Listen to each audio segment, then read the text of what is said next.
So with all this being said, where do I see this going?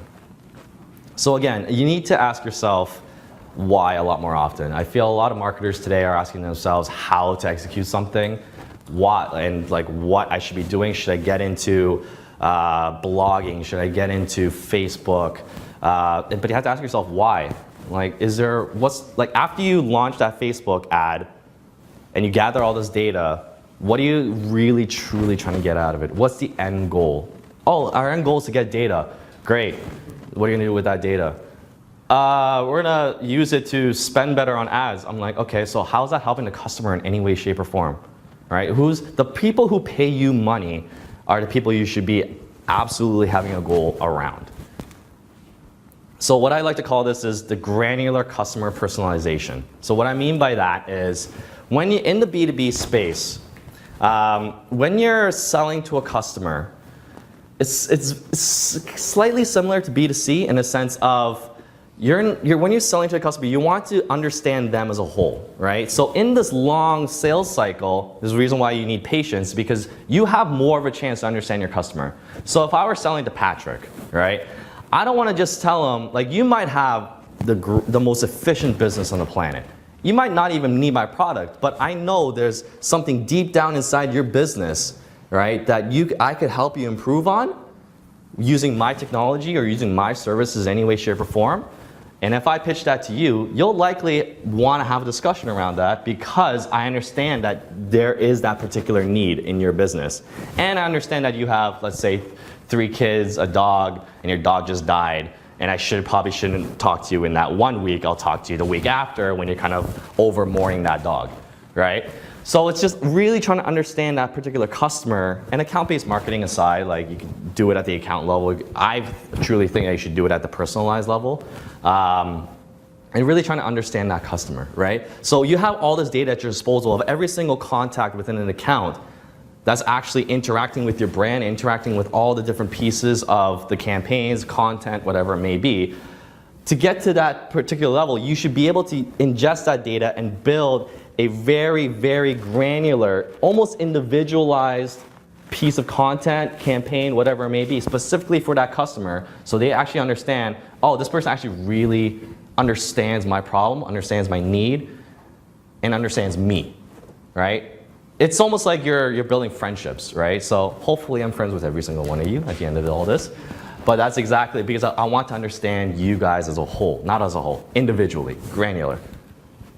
So what's the benefit of that? So I asked myself, why should I even think about getting granular, right? There's a benefit to both parties, right? There's a benefit to you as the person who's selling as a seller, that you want to ultimately build your ideal customer profile, right? So the reason why I say that is every business has a funnel, right? You have the people at the top level, the database, whatever it may be. You keep dwindling it down. You keep sending them content, multiple touches, campaigns, and ultimately a percentage, a very, very small percentage of the top funnel people actually come out as customers. And that may be funny and dandy, but at the end of the day, the people who come out as customers, yes, they pay you money. But who gave you the highest number of margins? Who was not a headache to work with? Who ended up returning as a customer, renewing on their contracts? That is all part of what you call an ideal customer profile, right? Out of all those people who paid you, let's say, $1 million after 6 months, right, of just running campaigns at them, how many of them actually, what were the margins? If they actually ended up spending more time with you and it cost you in terms of resource and expenses $1.2 million to fulfill on that project, that customer actually comes out a loss even though you got money coming out the funnel, right? So ideally, you want to build an ideal customer profile. You want to keep working with people that you enjoy working with and also pay you good sums of money. What's the benefit to the customer? So you've probably seen this time and time again.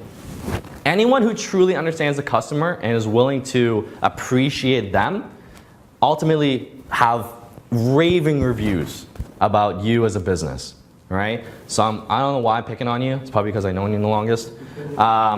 Patrick, let's say you run Patrick Enterprises, okay? You run Patrick Enterprises, and let's say you give me the best service on the planet. I have no reason to say anything bad about you. Zero, right? If you just give me wicked service, I have nothing but great things to say about you, right? If you just do the best at what you do, I'm gonna send you referrals. I'm gonna send you more contacts. I'm gonna send you partnerships. I'm gonna send you raving reviews. So ultimately, that person becomes an advocate. And this is what companies like Influitive are doing with their technology. I honestly don't think it's a technology play, because if everyone in your company is, pardon my French, a bag of shit, right? Then there's no amount of technology that's gonna help in solving your advocacy problem, right? So at the end of the day, I ask myself why, right? So the converging benefits, so you have these two benefits from both parties. To bring them together, the benefit to you is obviously higher margin customers who spend more but also waste less of your time. Lower costs of acquisition, because at that point you're just building an organic referral business. You know, you have reviews and people talking about you just without spending a dime, right? So in the long run, if you actually can truly measure all that stuff out, which is also a very tough project, a tough task to do, you're ultimately going to get a lower cost per acquisition. Ideally, and at the end of the day, more money.